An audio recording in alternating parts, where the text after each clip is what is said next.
Miranda Gomes para umas breves palavras apenas, não será uma conferência, sobre o Verney, antes de eu próprio apresentar a obra que já chegou, editada em homenagem ao Miranda Gomes. Boa tarde. Agradeço muito as suas palavras, mas de facto não é uma conferência. Se nós formos na sessão latina, quando a gente terminava o latim, que era tudo é lato, não é conferência. Aliás, gostava muito de posto uma conferência, mas desculpe eu queixar-me, mas a queixa também faz parte da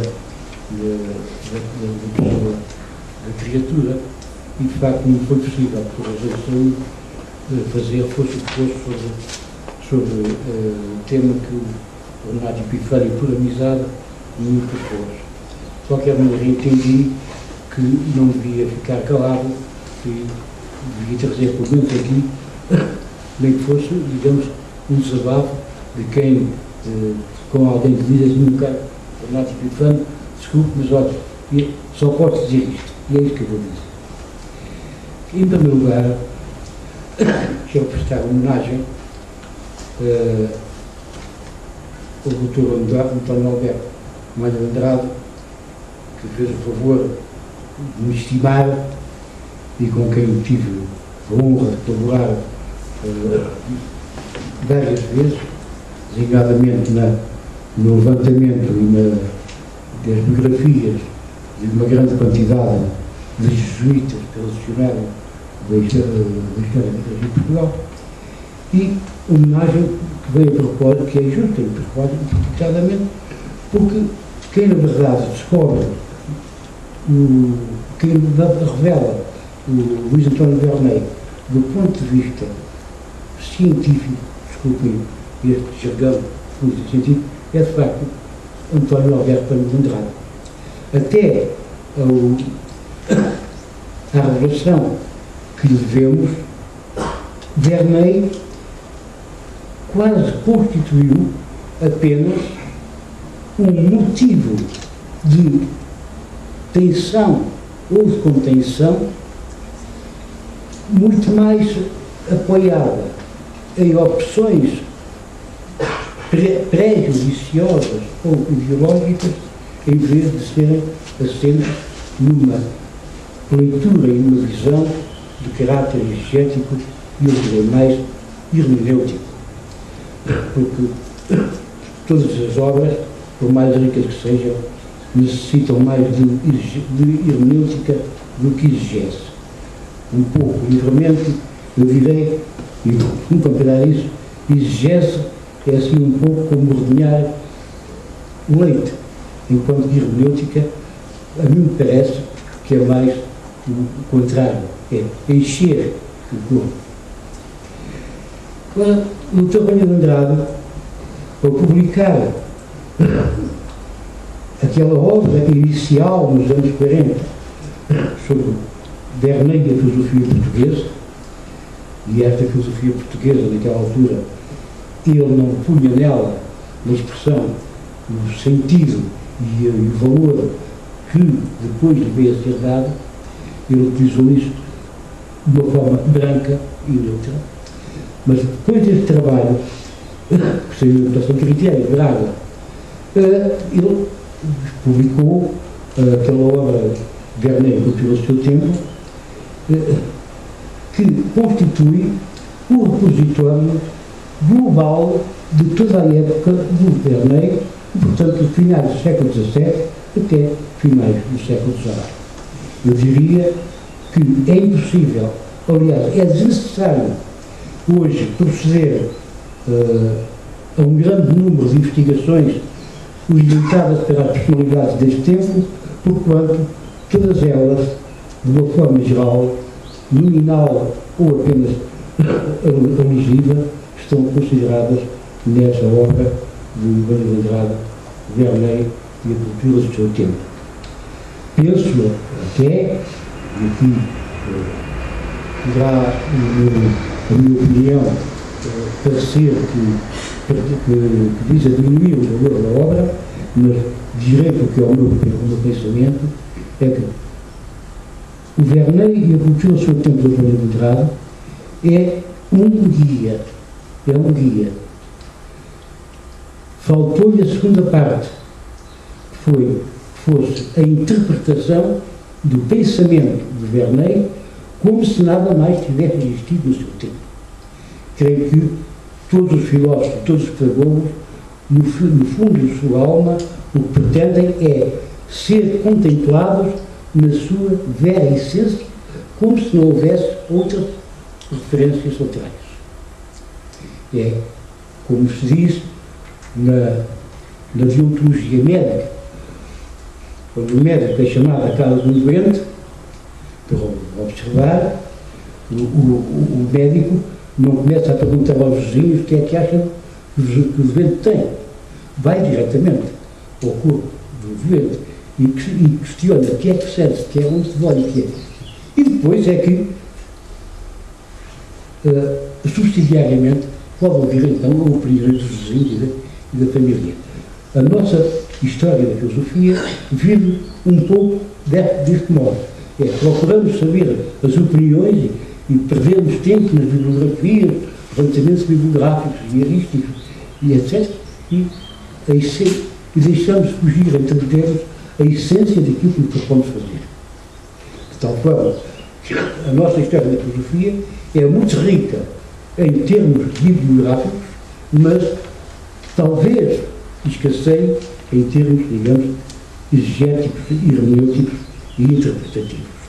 O que, eu dizer isto, poderá corresponder a uma coincidência com o pensamento de Verneuil, sobretudo na carta que existe aqui da Biblioteca Nacional e que não fez parte do regulamento escolar, que costuma chamar a 17ª carta, em que ele faz como que a síntese, a sinopse da problemática abordada nas 16 cartas do regulamento escolar e faz essa síntese, mas de uma forma, digamos, não defensiva, mas ofensiva.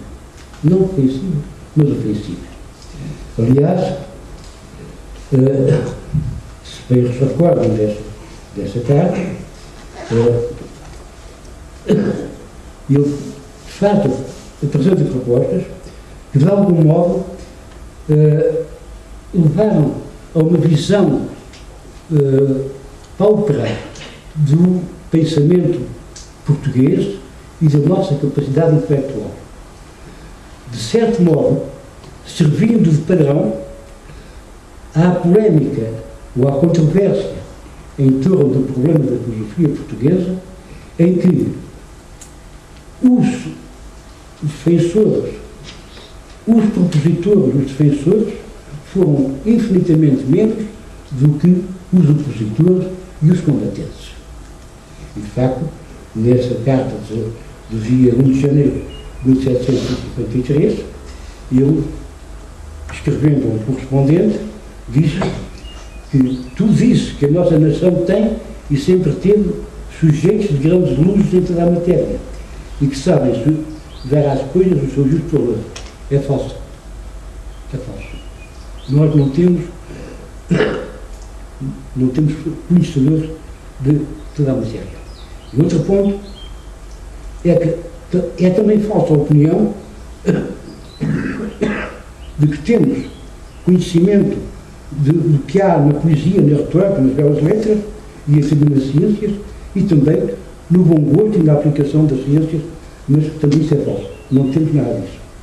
Não temos nada disso. Se eu falasse contigo agora, uma tarde nesta cidade, lá em Roma, eu reconheceria evidentemente a falsidade desta proposição em todas as suas partes. Mas por carta não é tão fácil, contudo direi alguma coisa. Depois enumera 3 razões pelas quais considera que, do ponto de vista mental, o país é como que um vácuo. É como que um vácuo. E quanto à filosofia, obviamente, criou-se um lugar comum. É que a filosofia neste país é uma coisa bem grega. Eu direi, ainda bem. Ainda bem. Porque, naturalmente, se a filosofia em Portugal não fosse bem grega, naturalmente não era filosofia, porque o próprio nome é grego. Embora já tenha visto por aí escrito que nós só temos filosofia por influência da literatura filosófica alemã. É escrito. Está escrito. Para o mesmo se passa com a teologia. E aqui eu tenho razões de credibilidade da invalidade da nossa teologia no século XVI, XVII e XVIII. Claro, foi uma época de perplexidade, porque os movimentos religiosos na Europa deste tempo puseram as pessoas em situações por vezes falsas ou ilusórias. Houve procura e, por conseguinte, talvez a produção teológica não tivesse atingido aqui em Portugal o mesmo nível que terá atingido, por exemplo, na Alemanha, onde uma faculdade de teologia funcionou de uma forma plena, enquanto aqui em Portugal, digamos, foi de algum modo precária. Eu temo que o desejo de pôr termo à faculdade de teologia não nasceu apenas nos meados do século XIX, com os problemas entre jurisdição episcopal ou jurisdição régia. Creio que já vinha de longe. E chegou a infectar mesmo o próprio corpo docente da Faculdade de Teologia de Coimbra, que chegou a propor, ainda o governo não tinha pensado nisso, a transformação da Faculdade de Teologia em Faculdade de Letras. O que depois levou a Leonardo Coimbra, digamos, a acabar também com a Faculdade de Letras em Coimbra, porque achava que na Faculdade de Letras o que se ensinava era teologia, e ainda por cima teologia tomista. Mas era, os professores vinham todos de teologia, eles não tinham estudado as disciplinas de literatura ou de ciências literárias para ensinar, o que eles sabiam era as línguas, o hebraico, o grego, o latim, mas em matéria de literatura, propriamente teoria da literatura, não sabia. Bom,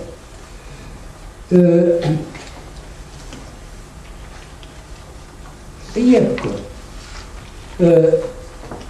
como é que eu vejo o verdadeiro método histórico?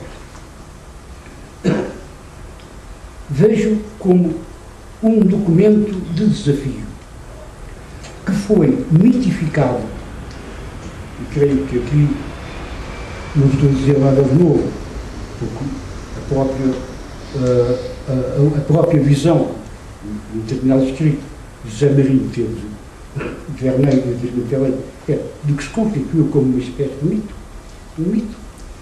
O mito esse que depois podemos afirmar que garante as duas tradições do pensamento português, do pensamento filosófico. Uma tradição eclética, assistemática, dando primazia à informação natural, científica, etc., e a outra tradição, que é era aquela tradicional, que é uma tradição sistemática, assente, dando primazia à lógica formal e orientando-a não para as ciências naturais e as ciências práticas, mas para a teologia, considerada como coroa de todo o saber.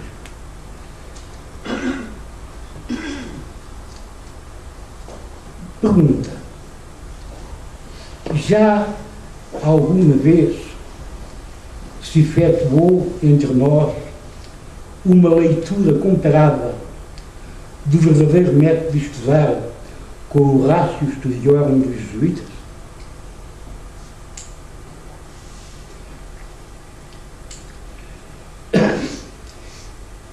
Devemos admitir que o verdadeiro método de estudar de Vernei se destina a criar um projeto novo capaz de arrumar ou derrogar o projeto da Ratio Studiorum. Quais os capítulos em que se parecem? Quais os capítulos em que se afastam? Quais os capítulos em que os programas temporais do ensino são desta forma aqui e de outra forma acolá? De que modo é que o estudo das humanidades, designadamente do latim, é enfraquecido pelo recurso a um ensino baseado no recurso à língua vernácula para estudar a língua que se pretende estudar. Como sabem, diversamente do que acontecia na Companhia de Rádio Portugal, que era tudo em latim, ele propôs aqui, numa das cartas, que era a carta número 2, que o latim fosse, digamos, estudado, mas com a ajuda do português, isto é, se estudado em português, e depois os exemplos seriam em latim, como ainda hoje, nas gramáticas, não é? Por aí fora. Claro, o que eu não esperava é que, naturalmente, a gramática de Padre Manuel Obras viesse a ter, na Europa, uma projeção que os elementos gramaticais do Bernet e de outros não atingiram. Eu recordo aqui, sempre com um certo orgulho patriótico, aquela passagem do romance do James Joyce, retrato do artista enquanto jovem, em que ele refere, em determinado momento, lá, no colégio na Irlanda, estudavam latim por um esfarrapado, esfrangalhado livro de um padre português. Claro que esse livro do James Joyce foi traduzido em português por pessoas competentes, por uma pessoa competente, a quem faltou o faro para, em nota de rodapé, dizer, olha que se trata aqui do padre Manuel Obras. Como é que se sabe? Porque o James Joyce, nessa página, cita os dísticos de composição poética que veio do padre Manuel Obras. Portanto, facilmente se identifica que se trata realmente da gramática do padre Manuel Obras. Aliás, o James Joyce era colega lá em Dublin de um rapaz português, que via andar a terra todos os dias, que era um cromo, porque usava um barrete. Usava um barrete, possivelmente à moda de Coimbra, não é? Bom, mas isto tinha para dizer. O verdadeiro método de estudar desafios neste ano, centenário, a que se procure fazer uma leitura comparada com o Ratio Studium. Sim ou não? É um aspecto que creio que é talvez o mais relevante deste centenário. Chegarmos a este momento. Aliás, tal como no tempo de Bernet, vivemos uma época desorganizada. Há muitas ciências. E, naturalmente, algumas das que jogamos ciências, nem ciências chegam a ser. Nós é que as assumimos e damos essa dignidade. Mas, naturalmente, não são. São meras experiências. Sensações dispersas, que não estão sistematizadas numa ordem lógica. São sensações, são percepções, mas faltas de unidade. E então eu diria que nós hoje vivemos um tempo de saber experimental, que necessita de um novo organograma, de uma nova organização. Porque o que me parece, pelo que leio e pelo que ouço, ou como sabem, as pessoas sabem, não estou ligado ao ensino, mas pelo que ouço e pelo sei, pelos testemunhos, é que vivemos uma grande dispersão. E procura fazer-se a concatenação dos vários saberes através de seminários, de colóquios, de secções e de repartições, mas que depois fica tudo em estilhaços. Não há um farol no horizonte que nos diga assim, olha, caminha para aqui, e a gente vai lá, e a gente chega lá. Não há um objetivo. Daí que me parece que o primeiro ponto deste centenário é leitura comparada de Ratio com o verdadeiro método de estudar. É ou não é o verdadeiro método de estudar uma tentativa no novo Ratio Studium? Segundo ponto, é ou não é necessário uma nova ordem, uma nova organização dos saberes, ou como agora também se diz, das ciências, que foi, aliás, a grande A grande obra do positivismo, independentemente do valor metodológico, do geológico, ou teórico do positivismo, e foi, digamos, o grande contributo do positivismo, que foi a cavalo da organização da ciência daquele tempo, a organização essa da qual o nosso tempo também está necessitado. Naturalmente que há ciências que nós compartimentamos em várias faculdades e especialidades e que verdadeiramente são apenas uma única, que depois nós dividimos de uma forma naturalmente ilógica. Portanto, uma nova organização para o saber contemporâneo, com possibilidades, com abertura para o futuro. Porque, verdadeiramente, não há saber sem tradição, mas também não há saber sem transações. E lembro que a transação é um termo que foi muito utilizado no século XVIII, designadamente por influência da Sociedade de Filosofia de Londres, com aquela revista que era Philosophical Transactions, a transação. E a transação aqui não significa apenas o valor da troca comercial. Eu compro-te, eu compro a ti esta matéria e pago por ela, ou então tu levas esta que eu tenho aqui. E há, portanto, um intercâmbio de saber e coisa. Não. Transação tem também o valor de transição, quer dizer, de mudança, de pôr o pé para a frente. Porque a tradição e a transição são duas fases do mesmo movimento, que é o movimento de andar. Eu não posso andar, isto é, pôr um pé à frente, se não tiver outro para eu ser no chão.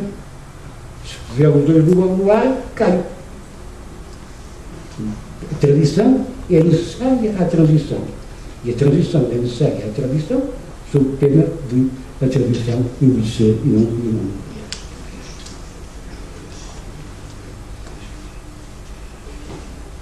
O último ponto, que é que será, portanto, o ponto número 3 do próximo episódio, é que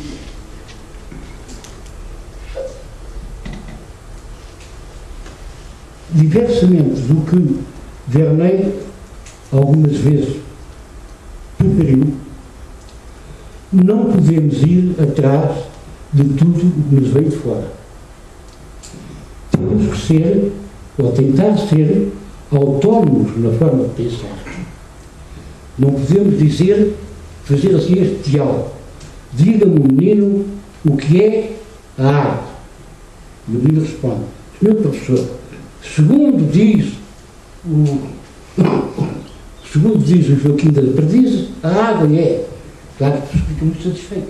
Mas eu não perguntei a opinião daqueles perdizes, quero saber o que é que tu achas que é a água?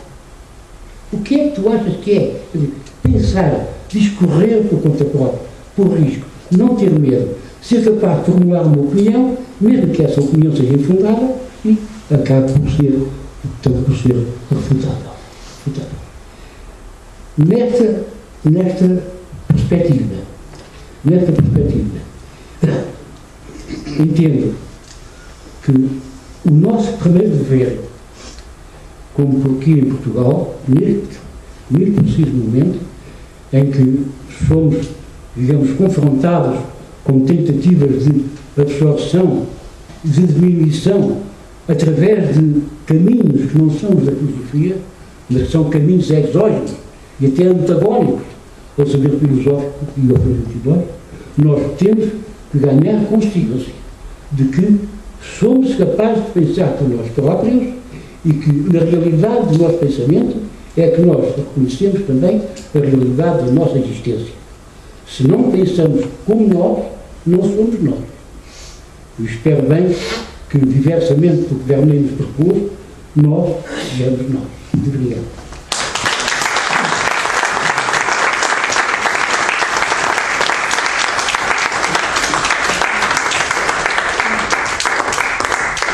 Muito obrigado, Pinheiro Gomes. E para terminar, de uma forma breve,